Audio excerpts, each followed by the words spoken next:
നമസ്കാരം, മലയാളി വാർത്തയിലേക്ക് സ്വാഗതം. മാസങ്ങളായി തുടരുന്ന യുദ്ധം ഇസ്രായേലിനെ വലിയ രീതിയിൽ ബാധിച്ചിട്ടുണ്ട്. ഗാസയും വലിയ രീതിയിൽ ബാധിച്ചിട്ടുണ്ട്. യുദ്ധം കാരണമുണ്ടായ തൊഴിലാളി ക്ഷാമം അതിരൂക്ഷമാണ്. അത് നികത്തുന്നതിനായുള്ള തീവ്ര ശ്രമത്തിലാണ് ഇപ്പോൾ ഇസ്രായേൽ.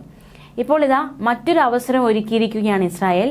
ഇന്ത്യയിൽ നിന്നുള്ള നിർമ്മാണ തൊഴിലാളികൾക്ക് ഇസ്രായേലിൽ വന്ന് ജോലി ചെയ്യുന്നതിനുള്ള ഒരു ജോലി അവസരമാണ് ഇപ്പോൾ ഇസ്രായേൽ ഒരുക്കിയിരിക്കുന്നത്.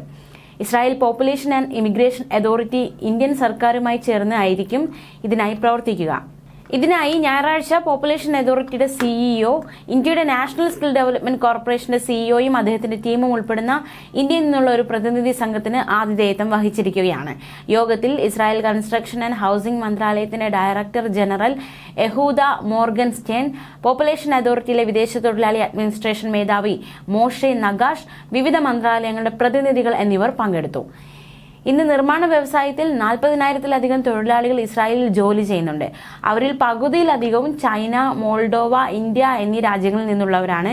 എന്തായാലും നിർമ്മാണ മേഖലയിലും വലിയ രീതിയിലുള്ള പ്രതിസന്ധിയാണ് നേരിടുന്നത്. പല മേഖലകളും പ്രതിസന്ധി നേരിടുന്നുണ്ട്.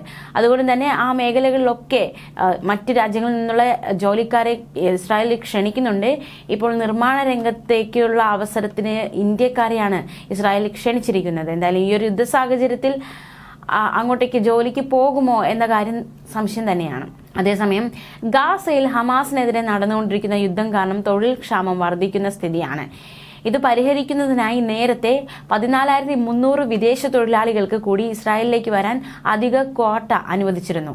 നേരത്തെ 98,400 വിദേശ തൊഴിലാളികളുടെ ക്വാട്ട വർദ്ധിപ്പിച്ചിരുന്നു.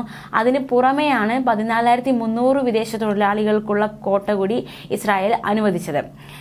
വിദേശ തൊഴിലാളികളുടെ കാര്യത്തിൽ തീരുമാനമെടുക്കാനായി പ്രധാനമന്ത്രിയുടെ ഓഫീസ് ഡയറക്ടർ ജനറൽ യോസി ഷെലിയുടെ അധ്യക്ഷതയിൽ ഇസ്രായേൽ ഡയറക്ടർ ജനറൽ കമ്മിറ്റി ചേർന്നിരുന്നു. ഈ കമ്മിറ്റിയിലാണ് ഇത്തരത്തിലൊരു തീരുമാനമെടുത്തത്. ആരോഗ്യ മന്ത്രാലയത്തിന്റെ മേൽനോട്ടത്തിൽ നഴ്സിംഗ് സ്ഥാപനങ്ങൾക്ക് 2,750 വിദേശ തൊഴിലാളികളുടെ ക്വാട്ട, ക്ഷേമ സാമൂഹികകാര്യ മന്ത്രാലയത്തിന്റെ മേൽനോട്ടത്തിൽ നഴ്സിംഗ് സ്ഥാപനങ്ങൾക്ക് 1,550 തൊഴിലാളികളുടെ ക്വാട്ട, ഗതാഗത ഇൻഫ്രാസ്ട്രക്ചർ ഉപമേഖലയിൽ 5,000 വിദേശ തൊഴിലാളികളുടെ ക്വാട്ട, നവീകരണ കോൺട്രാക്ടർ ഉപമേഖലയ്ക്ക് 5,000 തൊഴിലാളികളുടെ ക്വാട്ട എന്നിങ്ങനെയാണ് അനുവദിച്ചത്. മാത്രമല്ല, തൊഴിൽ ക്ഷാമം പരിഹരിക്കുന്നതിനായി 92,000 വിദേശ തൊഴിലാളികളുടെ ക്വാട്ടയ്ക്ക് ഇസ്രായേൽ ഉദ്യോഗസ്ഥർ നേരത്തെ അംഗീകാരം നൽകിയിരുന്നു. കൃഷി, വ്യവസായം, ഹോട്ടലുകൾ, റെസ്റ്റോറന്റുകൾ എന്നിവയിലേക്ക് ഇസ്രായേൽ റെസ്റ്റോറന്റ് വ്യവസായത്തിന് വിദേശ തൊഴിലാളികൾക്ക് അംഗീകാരം നൽകിയത്. ക്വാട്ടയുടെ 70% കർഷക തൊഴിലാളികൾക്കായി പ്രത്യേകം നീക്കിവച്ചിരുന്നു. ഉൽപാദനത്തിലും മനുഷ്യവിഭവശേഷിയിലും ഇസ്രായേലി കൃഷി നഷ്ടം നേരിടുന്നുണ്ട്. ഒക്ടോബർ 7 മുമ്പ് ഇസ്രായേലിൽ 29,990 വിദേശികളുണ്ടായിരുന്നു. കൂടുതലും തായ്ലൻഡുകാരായിരുന്നു. ഫാമുകളിലും തോട്ടങ്ങളിലും ഹരിതഗൃഹങ്ങളിലും പാർക്കിംഗ് പ്ലാന്റുകളിലും ഉള്ളവരായിരുന്നു ഇവർ.